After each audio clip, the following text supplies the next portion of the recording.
Hi everybody, Britt from Britt's Bits here, bringing you today Exodus 10. So this is where I read a chapter a day, and then I tell you what I learned about the chapter using the 6 questions that I always ask myself after I'm done reading it. And so Exodus 10 that's the chapter where we see the plague of the locusts, and I know a lot of people are at least familiar with that plague.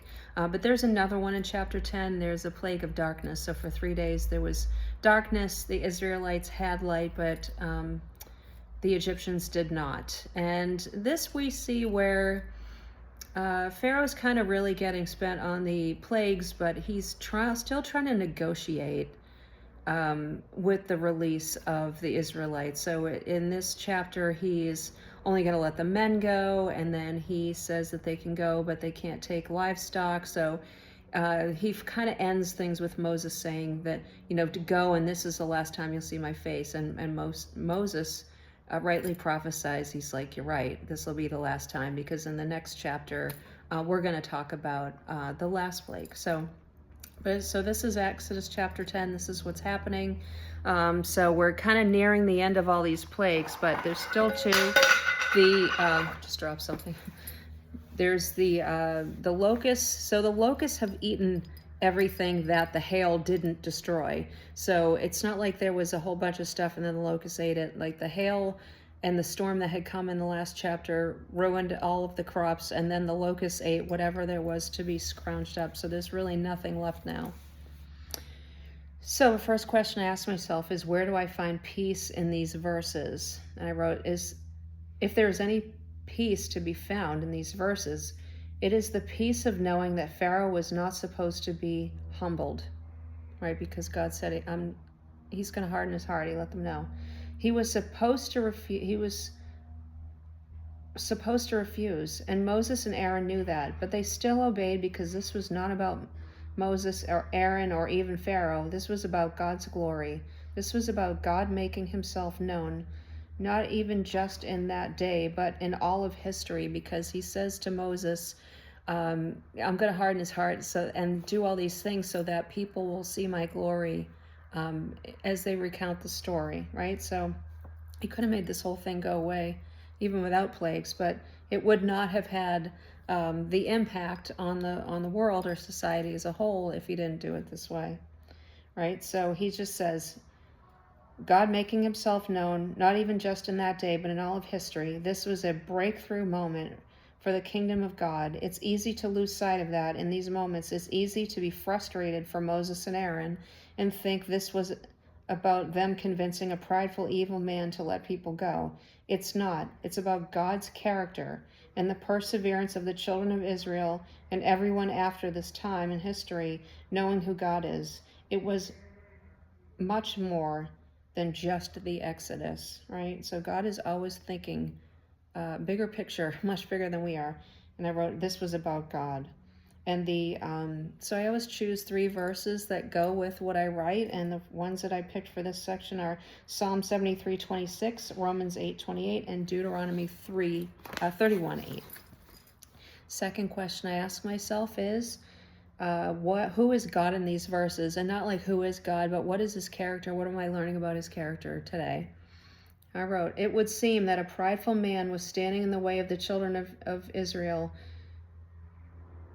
from getting to their promised land. It would seem that Moses and Aaron were failing to convince a prideful, narcissistic king who had set himself up as God against the people of Israel. But none of that was true. Yes, Pharaoh was all of those things, but God used his character. God used Pharaoh's character, isn't that interesting, to his own advantage in letting us all know who he was. He can use the righteous and the evil. He can use anyone at any time for his purposes and his glory. This was not about anyone but God. And I am so glad that Moses obeyed, so we could all see a failed mission, quote unquote, is never a failure if it comes from God. And the verses I selected for this one were Galatians 6:9, Genesis 50:20, and Matthew 19:26. Third question I asked myself is, where is Jesus in these verses? Because like I say, he's in every chapter. Just like Moses, right? Gotta turn the page on my notes here. just like Moses, it seemed that Jesus had failed when he was seemingly executed on the cross by the Roman government. It would seem that the evil of Rome and the evil of the hearts of the Jewish leaders had succeeded. But then Sunday came, and the thrones of those kingdoms were overthrown in an instant that Jesus opened his eyes in that tomb and drew his first resurrected breath. It was God's will for it to be like this, not a moment out of step, and that's good news to remember when our lives go sideways, as they often do. None of it is out of place, not really. Jesus prevails in every story because he has prevailed over the power of sin and death. His resurrected power is at work in our lives and in us daily. At all times, no one can hold God back. And the verses for that one are 1 Peter 1:3, Romans 4:24 and 25, and Psalm 71:20. Next question I ask myself is, what verse stands out in light of the chapter? And I wrote Exodus 10:1-2. Now the Lord said to Moses, "Go into Pharaoh, for I have hardened his heart and the hearts of his servants, that I may show these signs of Moses before him, and that you may tell in the hearing of your son and your son's sons that the mighty things that I have done in Egypt, and my signs which I have done among them, that you may know that I am the Lord." Right? So this was all part of his plan for his glory. Or what did I observe about the verses in light of the text? Right? So the whole plan went to get to the part where God's glory was not only unmistakable, but ultimately historic. This story would be the cornerstone of the Judeo-Christian beliefs for all time. And the grand and splendid it was, right? No one could have possibly orchestrated this. It was undeniably God. It was well beyond humans to comprehend, yet it was done for God's kingdom and for the good of all mankind. We never know why we are called to things and what will come out of it. Only He knows, Hebrews. The outcome is his alone. And Psalm 31:15, Psalm 90:17, and Colossians 3:17 are the verses that I picked for that one. And lastly, what was my prayer for today? Right? Lord, thank you for your truth today, and all things are in your hands and for your glory, no matter what is happening around me. It's all for your glory according to your purposes. Sometimes when things go wrong, it feels like you are not in it, that we veered off our path for some reason. If I look over this chapter, if I didn't know what you said to Moses and Aaron, I would have thought they failed and everything had gone horribly wrong. That Moses was not a good speaker, as he said all along, and it would have been truly out of your hands at this point. But all was well, even though it looked far from it.